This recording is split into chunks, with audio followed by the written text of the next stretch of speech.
PT Taspen menaikkan kasus ke tahap penyidikan. Menduga koruptif PT Taspen merugikan negara ratusan miliar dilakukan dengan modus investasi fiktif pada tahun anggaran 2019. Dan kemudian saya mengapresiasi Pak Erick Thohir, akhirnya Pak Erick Thohir menonaktifkan Saudara Antonius N.S. Kosasi sebagai Dirut PT Taspen. Dan ini adalah uang mereka yang bekerja pada negara yang dipotong gajinya. Saya akan terus mengejar kasus ini Pak Erick ya.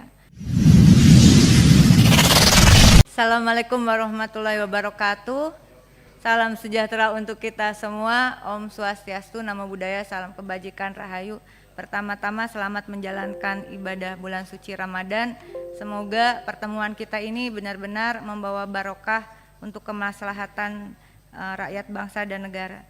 Yang kami hormati pimpinan dan anggota Komisi 6 DPR RI, yang kami hormati Menteri BUMN beserta jajarannya yang maaf tidak bisa saya sebutkan satu persatu. Ada beberapa hal yang ingin saya sampaikan. Pertama, saya minggu lalu juga saya sudah sampaikan kepada pimpinan di dalam rapat ini mengenai kasus yang terjadi pada Taspen. Memang tidak dibahas di sini. Justru seharusnya hematnya karena ini sesuatu isu yang cukup besar, sensitivitas kita juga diuji begitu. Kok kita tidak bahas secara khusus mengenai isu Taspen? Tadi terima kasih Pak Hairon sudah juga menyampaikan, karena persoalan di Taspen ini sudah sempat saya sampaikan pada bulan September, tanggal 14 September 2022. Saya mengingatkan agar PT Taspen berhati-hati dalam melakukan investasi. Lalu kemudian pada Januari 2023 KPK menerima laporan dari pihak luar terkait investasi untuk menghindari kerugian negara dengan 3 surat permintaan keterangan tanggal 11 Januari 2023, 1 Maret 2023, dan 7 Juli 2023. 21 Juni 2023 BPK menemukan unrealized loss BUMN PT Taspen di 13 emiten senilai 762,82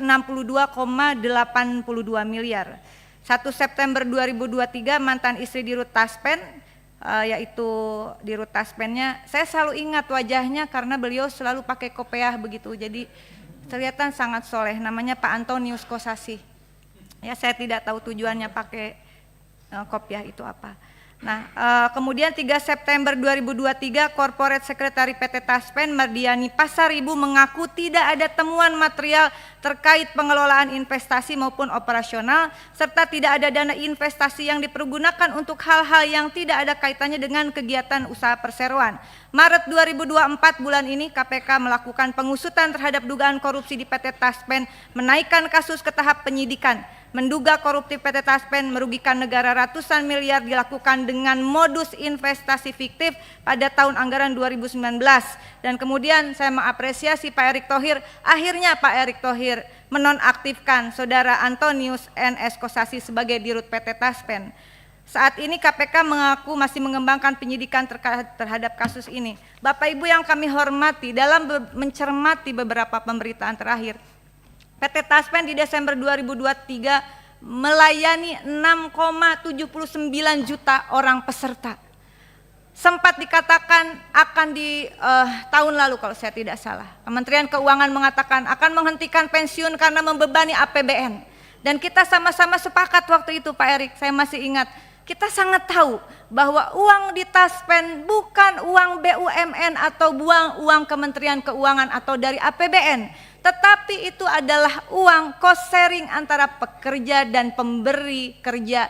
Pemberi kerjanya negara, pekerjanya adalah aparatur sipil negara. PT Taspen, saudara-saudara, mungkin orang hanya berpikir mengelola tabungan pensiun, program pensiun, tetapi produknya waktu itu Bapak yang berkopiah itu menjelaskan dengan detail.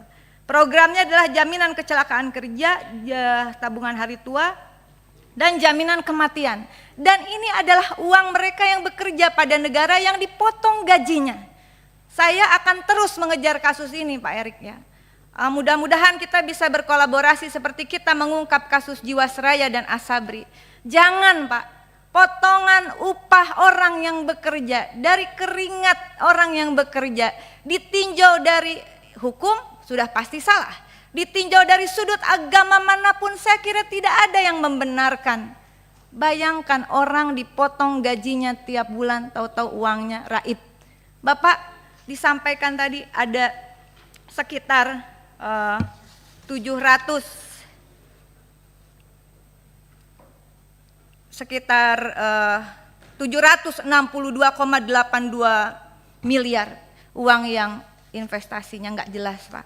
Investasinya, lalu kemudian orang mengatakan, beberapa pejabat negara mengatakan, tenang, dana pensiun aman. Jadi pertanyaan kita, lalu yang nggak aman itu uang apa? Uang jaminan hari tuanya kah? Uang jaminan kecelakaan kerja? Atau uang apa dari peserta? Karena itu bukan uangnya BUMN, bukan uangnya Kementerian Keuangan, dan bukan uang APBN sesungguhnya. Saya minta bantuan, kita kolaborasi, kita minta dibongkar. Dan dari penjelasan Bapak yang berkopiah, yang saya tidak akan sebutkan lagi namanya,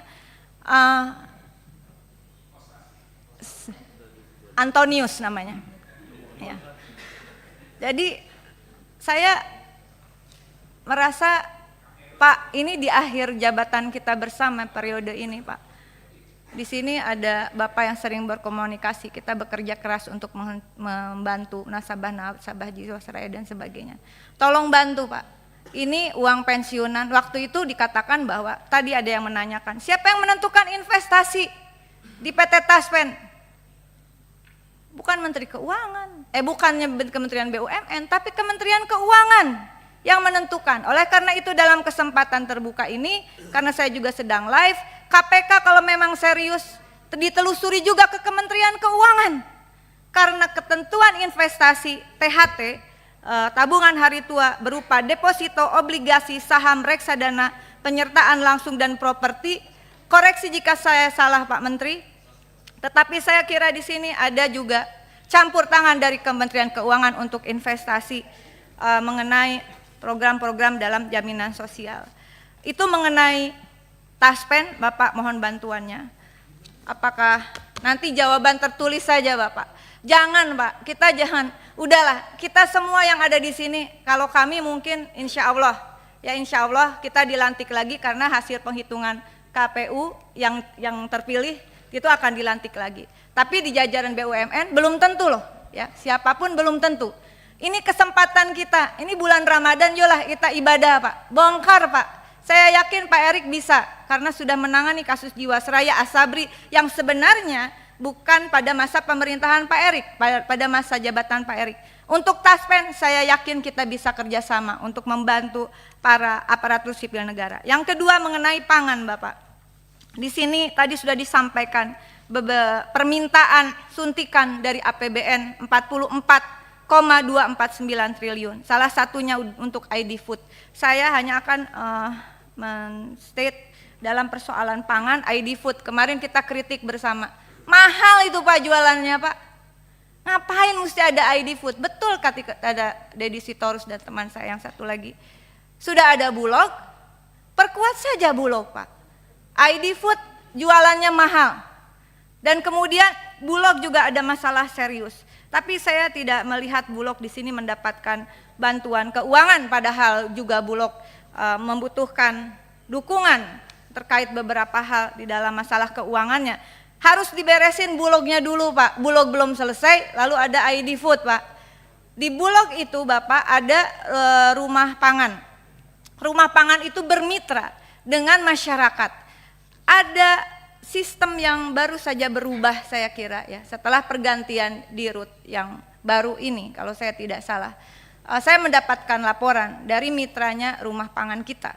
Bagaimana pangan itu sekarang mereka kalau membeli sebagai distributor masyarakat, harga kuotanya sangat dibatasi dan harus ditambah beras, ini khusus untuk beras, Pak. Beras itu mereka harus ditambah tepung beras dan sebagainya yang mana orang nggak beli gitu. Jadi saya kira distribusi, kalau hilirisasi saya tidak menyoroti hilirisasi soal pertambangan, tapi hilirisasi pangan menjadi penting. Dan saya mengecam keras kalau ada yang mengatakan oke, beras naik, ya kita kasih dukungan buat petani. Pertanyaannya, beras itu adalah beras impor atau beras yang dihasilkan oleh petani kita? Berikan kami data yang detail, Bapak. Ya, kalau kemarin Kementerian Perdagangan tidak bisa, mungkin dari Kementerian BUMN saya kira diintegrasikan kita bisa dapat data yang lebih baik. Yang terakhir adalah mengenai tadi mengenai pangan, statement saya tetap sama. Bapak, tolong kita berjuang bersama. Turunkan harga sembako, Pak. Terutama beras dan beberapa komoditas lainnya. Yang terakhir adalah mengenai Waskita Karya dan juga Wijaya Karya. Saya tadi mendengarkan ada privatisasi. Ini mohon untuk perhatian, tidak bisa serta-merta ada masalah lalu AIPO privatisasi menjadi salah satu solusi. Tentu kita membutuhkan pendalaman tidak di forum ini. Mengenai Waskita Karya, saya mohon catatan tertulis Bapak. Waskita Karya ini kita juga jangan tidak sensitif, tidak menutup mata juga bahwa ada beberapa kasus besar tunggakan Waskita Karya, hutang-hutang Waskita Karya.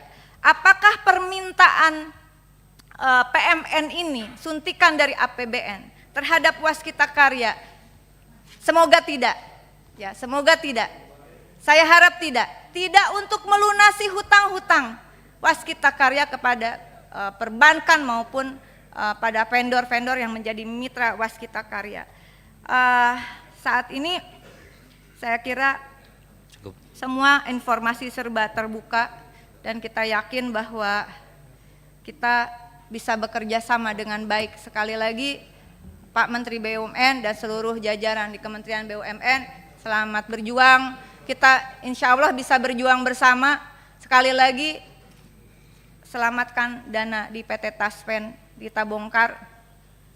Siapapun yang terlibat, tidak hanya di Kementerian BUMN, tidak hanya di entitas Taspennya, tetapi juga kita desak kalau ada orang di Kementerian Keuangan oknum yang selama ini mengatur investasi di Taspen atau di industri keuangan BUMN, saya kira orang itu juga harus diperiksa dan salah satunya juga terindikasi kuat terlibat di dalam kasus BTS, PT Telkom karena yang bersangkutan menjabat sebagai salah satu komisaris. Terima kasih. Wallahul muwaffiq ila aqwamit thoriq. Wassalamualaikum warahmatullahi wabarakatuh.